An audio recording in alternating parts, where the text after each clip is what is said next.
I'm still at the truck stop in Texarkana. The weather's pretty nice, very warm. You guys want to talk about heavy haul?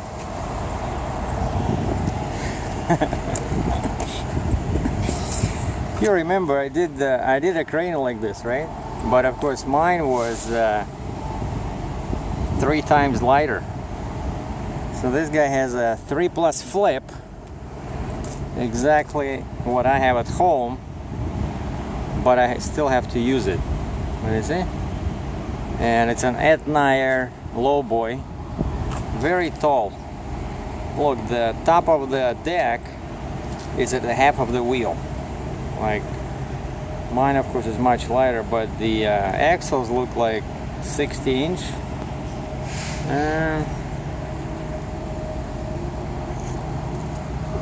But what's curious about this, actually I wanted to talk to this guy, but I could not find him, but because he has a classic truck, and I wanted to ask how does it work with heavy loads? You know, how do you spread the weight? Like, can you move the fifth wheel far enough? But I guess that's why he has so many axles, even with the flip box on the top. You see, 5-axle truck. You know, that's a rare spec, and it's a Henna Freight Services. Henna Freight Services, and that's what I'm afraid of with. That's why I don't like the set forward axle. But I'm just coming from the restaurant with coffee again. We just cannot stay away, you know. A burned out Pilot fuel truck over here. Probably had too much fuel for breakfast. And here we have a nice looking Lone Star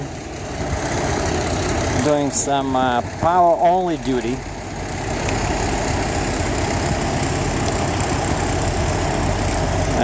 Express JG from Quebec with a single axle Jeep.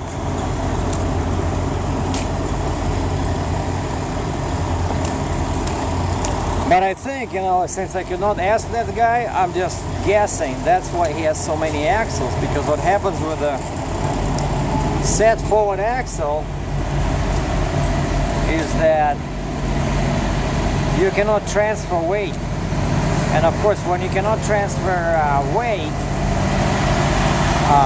to the steer axle, that's Western Star 5700, the new one.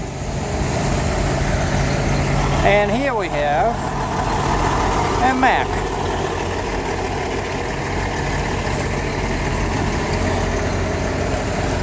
So you see this? That's what I like, is that this is a setback axle, so the center is just slightly ahead of the door, you know, and this way I can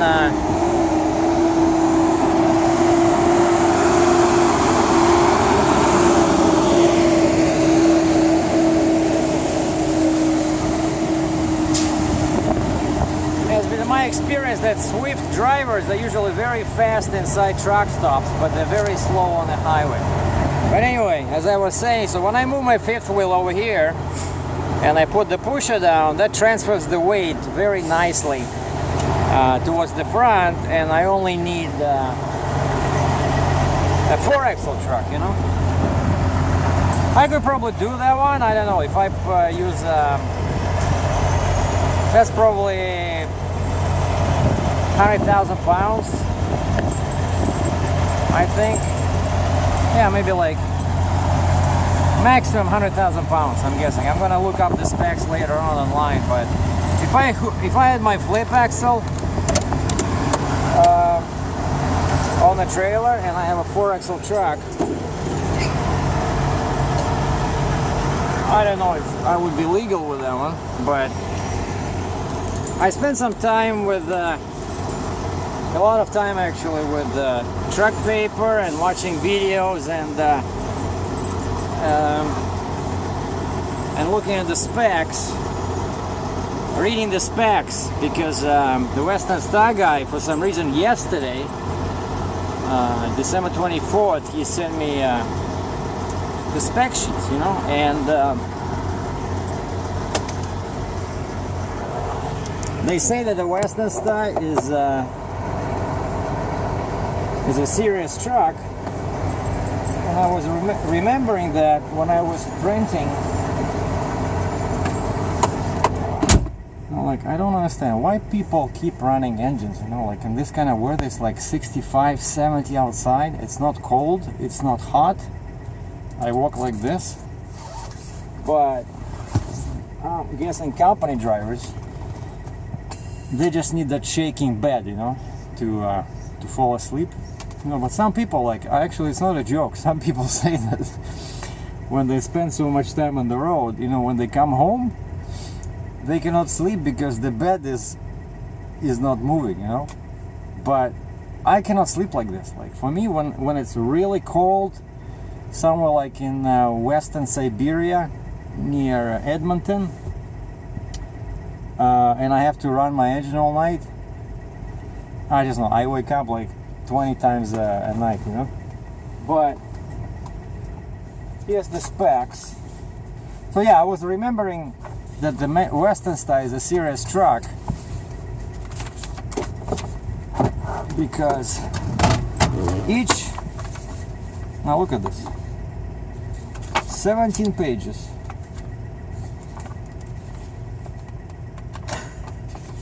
Actually, thanks again to the guy who mentioned the print a share. It's like unbelievable. This is, I tried so many apps, never worked, and now I can print out from the phone. I don't use the tablet, but the phone works great, you know. It's a bit slow because I cannot change that to draft quality, so I have to print in basic. Okay, so here we have two quotes. So Western Star, a red or maroon in color, and I'm not joking. This one is a set forward SF 4900 SF. So a 4-axle truck, so regular 3 axles plus a pusher lift axle, and a 4900 SB. And I studied them, I looked at all the differences, and for some reason, I don't know why, but the whole idea to go with the set back axle was to make the truck shorter. And this guy, my local Western Star dealer, like I wrote like pages and pages of memos what I want, and I said set back axle as short as possible just to accommodate the pusher axle, right? Like, he put 260-inch wheelbase on both. 260-inch classic set forward axle, 260-inch set back axle. And one thing I noticed, like very important, and which started me thinking about, so basically both trucks, let me just give you a quick, you guys are not in a rush anymore, right? Like, the Christmas dinner is over. So both trucks, we decided the most cost-effective way would be, I said I want maximum power, and I guess because of emissions, but to go from 560 horse to 600, 560 horse, 2050 pounds of torque. If you go from that to 600 horsepower, 2050 pounds of torque. So the same torque, but you just gain 40 horsepower. To do that in a Detroit DD16 cost 8,000 Canadian dollars.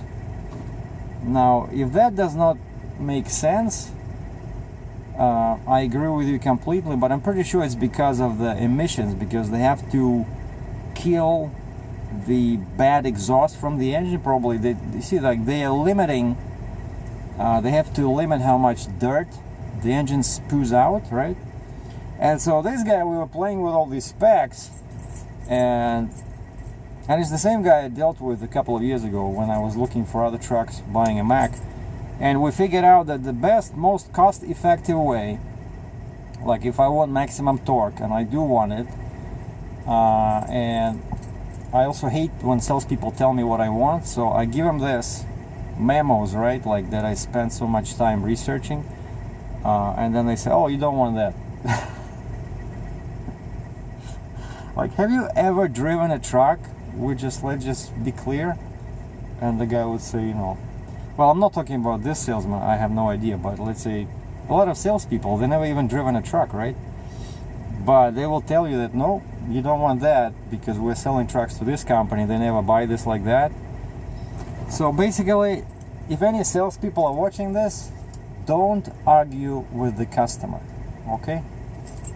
This is like the most basic rule. I was in sales myself. Like, why would I want to argue with the customer? If anything, you want to tell them, you know, go ahead, especially if it's a more expensive option.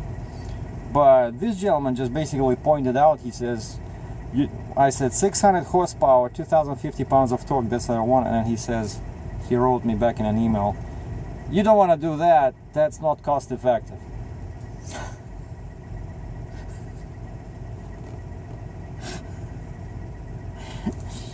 Okay, but when I did not know what he meant, like how not cost effective it was, right? And then we started talking, and of course, yeah, 40 horsepower just makes no sense at all to pay $8,000, even Canadian, which is not real money, but still, 40 horsepower is just ridiculous. And so that's what we spec. So, like, let's say we're looking at the set forward axle, so DD16, 15.6 liter, 560 horse at 1800 RPM, 2080 government RPM, 2050 pounds of torque at 1120 RPM. That's what I like. So it has all the torque at only 1120, much better than Mac.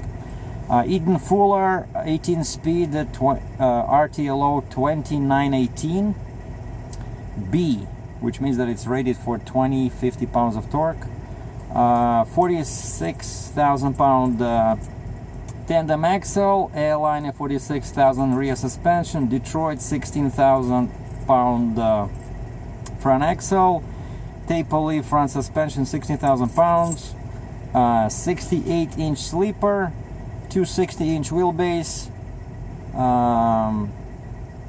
58-inch rear frame overhang. And I'm gonna ask him about this. Like, I see some classic trucks, they have this whole bunch of frame sitting behind the wheels, and that would prevent, you know, when you want to move the trailer with a heavy load to transfer the weight to the front, that would be in the way, you know, like, and it's on both of these trucks. But so, by the way, the model that he spec'd is called 2018 model year, you know. So now, at the end of 2016, you can get a 2018 truck. And I just did a lot of notes in here. So he put 13-foot exhaust system on a mid-roof sleeper. I think that's too high, but the one big difference between set forward axle and set back axle is that the classic set forward Western Star has a radiator, which the size is 1700 square inch. Okay, just want you guys to remember this. And he said custom installed PTO, so I don't think it's even, so he didn't even include the price in the so we spec'd it with all disc brakes because they're lighter.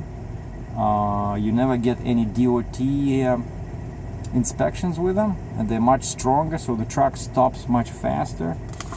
Yeah, the axle ratio on both, I said 391. That would allow me to cruise at around 62 miles an hour at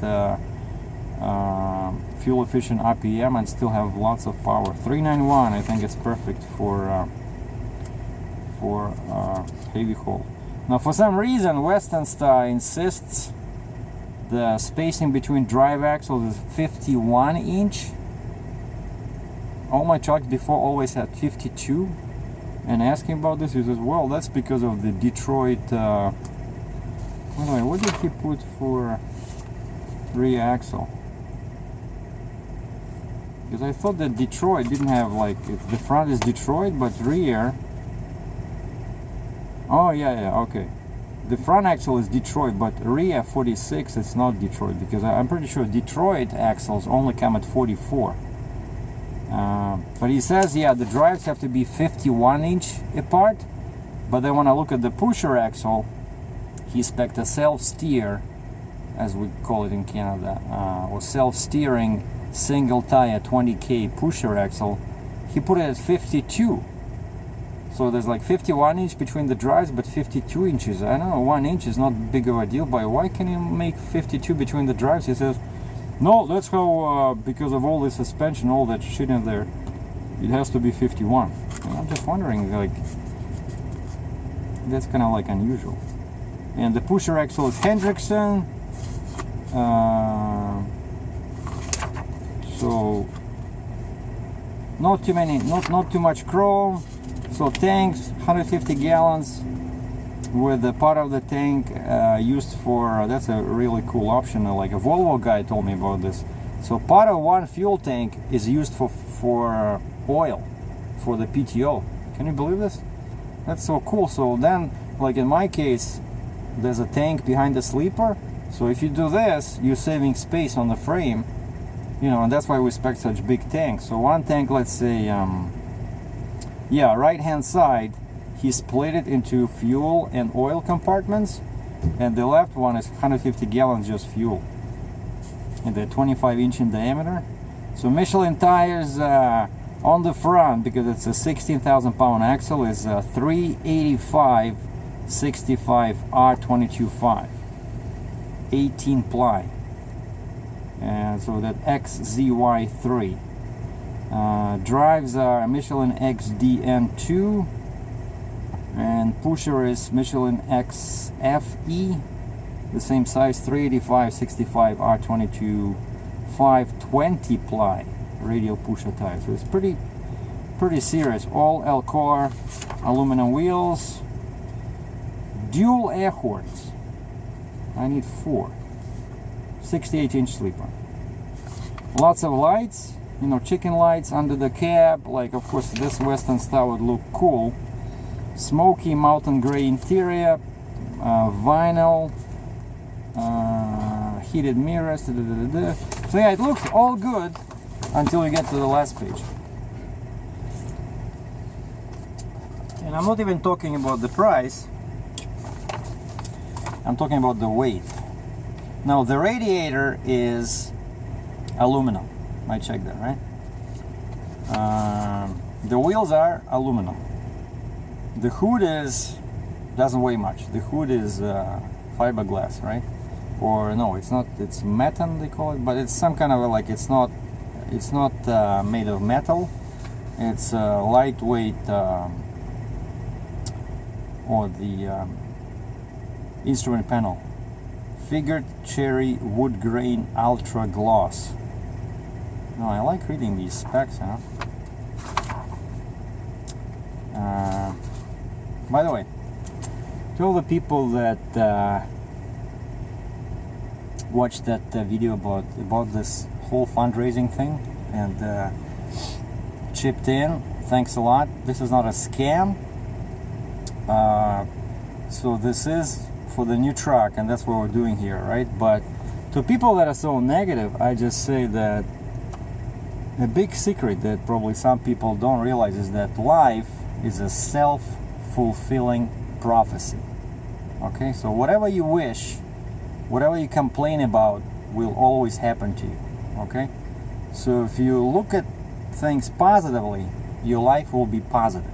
If you look at things negative and you complain and you find bad stuff everywhere, the same thing will happen to you, right? So you guys and gals, remember that life is a self-fulfilling prophecy. So don't be afraid to dream and set goals, you know. But back to our regular programming. I just like that phrase from TV. The truck weighs, hold on, where's my I think the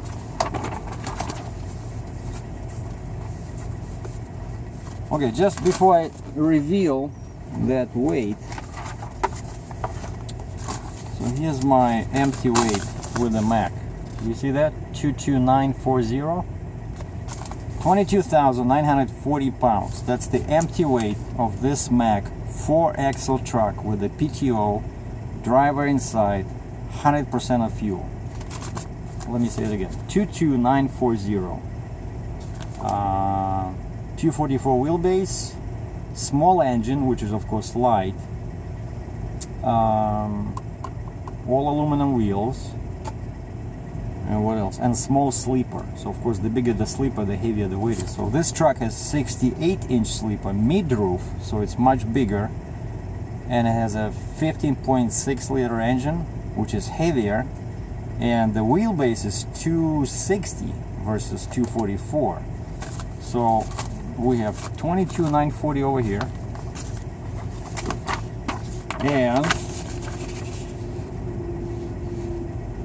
we have 24,340 over here.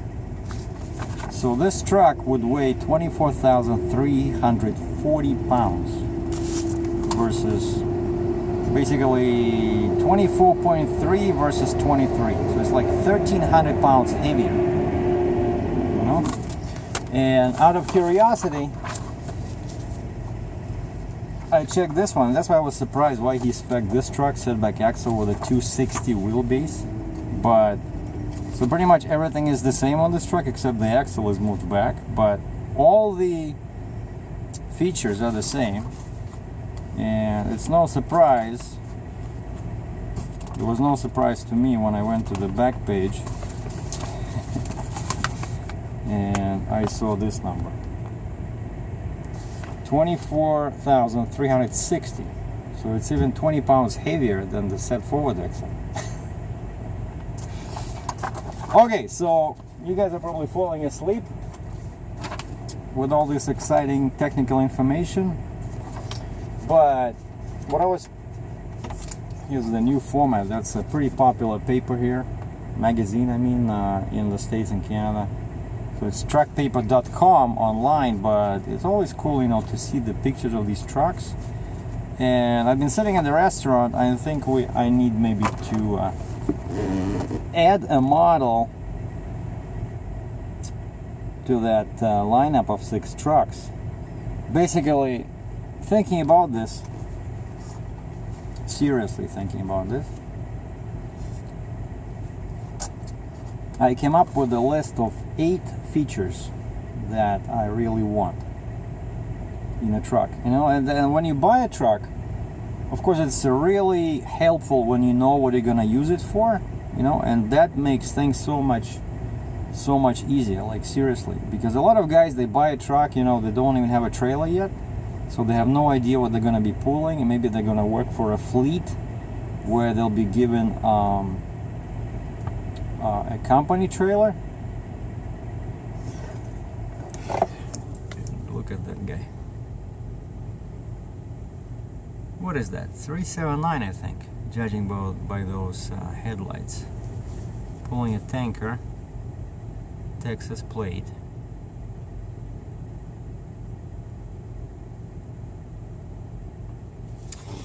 Yeah, so in my case, right, I know exactly what I need the truck for. I have a 4-axle trailer, like 3+1 with a flip, and now I want to do 8-axle heavy haul, right?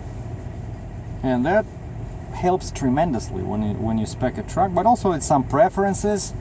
And so I made a list of these 8 features I want, and I would say that a smart idea, I don't know where I read about this, but when you evaluate your options, you come up with criteria. Let's say, like for me, these 8 features are the most important, and then you just look at your choices. Let's say I put down here 6 trucks, and then I just count how many of these 8 features they have.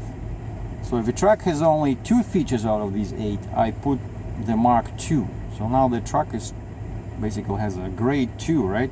And if it's the perfect truck, it would have the grade 8 or the Mark 8 because it has all these features. And I want because you saw the name of this fundraising thing. They asked me to put the name, and I was thinking about this. And the first thing that popped into my mind was monster truck. You know, and that's what I'm trying to build here. I want a truck that would be looking like, what the heck is that, you know? Oh, heavy haul TV, cool, you know? I want a truck that will draw attention, a truck that will stand out in a truck stop and people will come over and say, oh, excuse me, can I do a selfie? That's the truck we are trying to get here.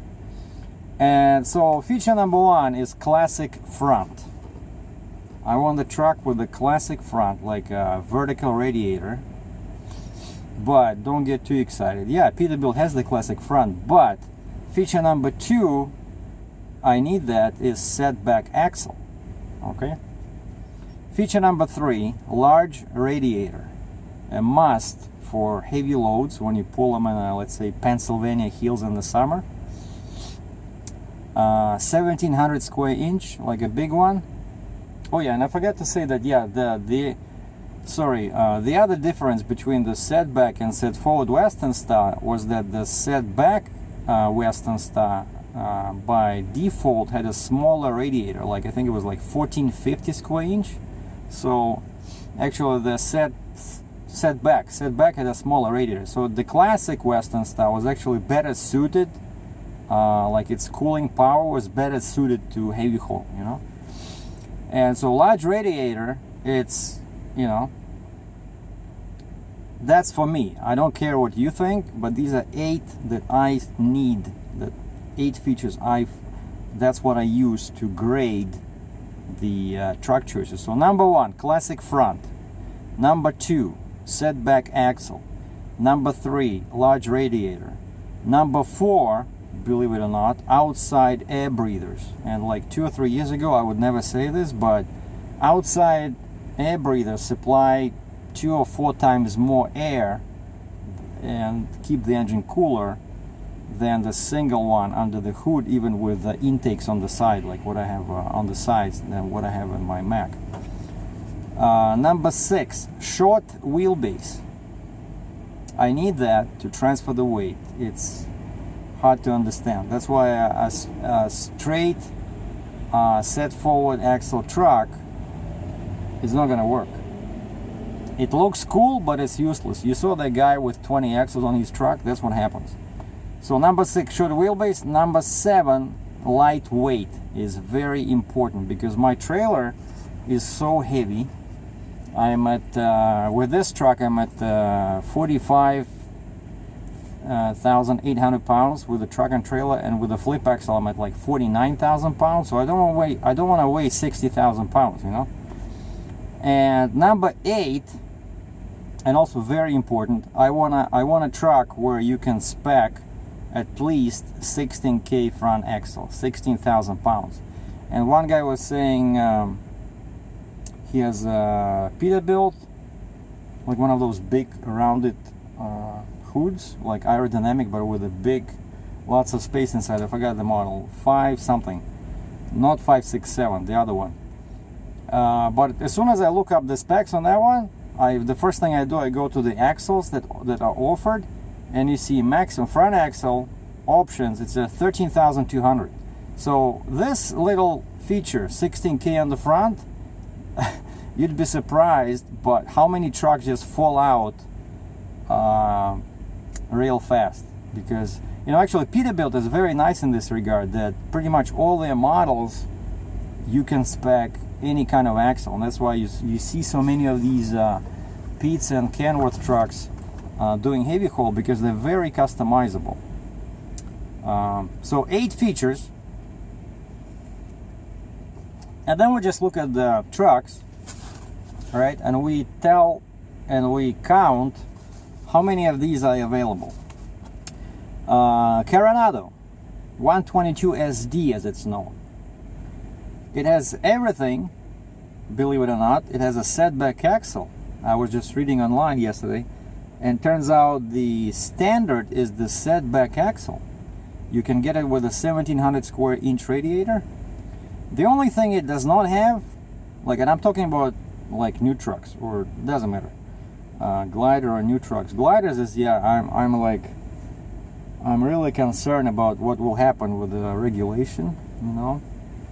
But so FTL 122 SD has a mark of 7. It meets all the 8 criteria except the outside air breathers, because it still has only one air cleaning element under the hood, even though it has 2 openings on the sides. So pretty good. Now Volvo VNX has a grade of 3. It has no classic front.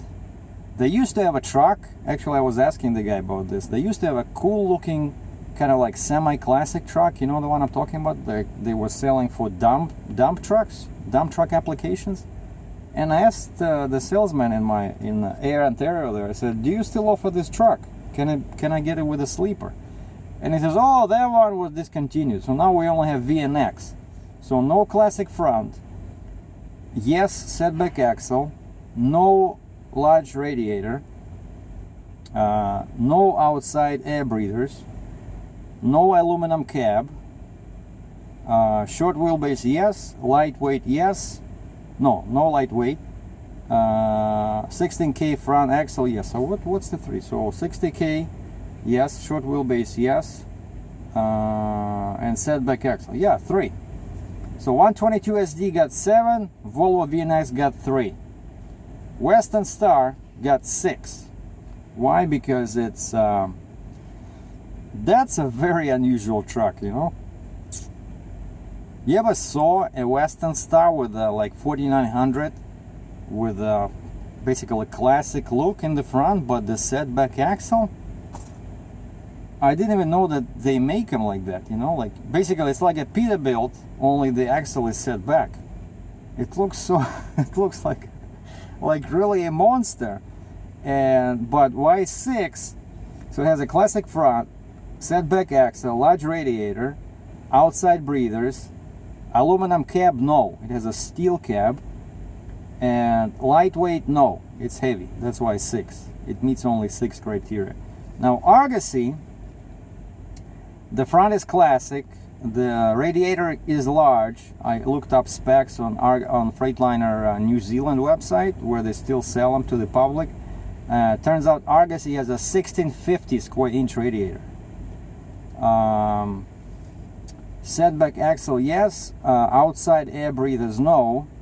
Aluminum cab, yes. It uses aluminum cab. Short wheelbase, very lightweight, and minimum 16K front axle, yeah, because you can get them with like 20 or something. So Argosy gets a 7. But one guy left a comment, and I think it's a pretty valid comment. Actually, I was thinking about this, that when I hook back to the trailer, I really jump in and out of the cab a lot, you know. And even though these Argosys, they have that crazy electric ladder, it would be really hard, you know, to do this. Of course, I don't do it every day, right? I hook up once and then I drive for 2-3 days on a long run, but still, I do have easier access, you know, to the cab, because I'm always in and out. So I don't know how Argosy would. I mean, I agree, it's a very cool looking truck, very unusual. It'll attract attention, it'll stand out in the crowd, but just the practicality, and it has a lightweight, but just the practicality of, you know, the functionality, getting in and out, and all this stuff falling in, like you have to secure everything whenever you open the hood, you know. So it gets 7. So Coronado 7, Volvo 3, very bad. Western Star 6, good. Argosy 7, but see, I did not put that thing in there, like ease of entry, but it probably should be there. But all our trucks, like normal trucks, they're all easy. Like this is the only one with the like cab over. Now Pete 567 gets 5 because it has no classic front, no large radiator, no outside air breathers, and the only one that gets 8, and it's not even on the list of the original 6. The only one that I can think of that gets 8 is Kenworth T800. It's not a fully classic truck, but I'm pretty sure that's why it was so popular, is that the front, you know, they have this square radiator, right? It does have a classic look, and it has pretty much everything. It has setback axle, it has large radiator, and you can get it with that monster one. I saw them doing heavy haul, especially in Western Canada. It has outside air breathers. It has aluminum cab. You can spec it with a short wheelbase. It's lightweight, and you can put up to 20K in the front. I'm not saying that that's the truck for me, because I really hate Kenworth dealers in the anywhere. Like, the labor rate is crazy. But I'm just saying that that's one thing that you can do as well, like whenever you evaluate your truck choices. So that's what you can do. Just feature, write down the things important to you, and then assign the mark to the trucks you're thinking about. So out of these 6, so yeah, Kenworth T800 would be number 1, and Coronado and Argosy would be 7, so would be choice number 2, and Western Star would be choice number 3 if I was just going solely by this. So thanks for watching. This was another episode of Heavy Haul TV. Sitting here till Tuesday. Today, December 25th, Sunday. Enjoy your holidays. Sergey out.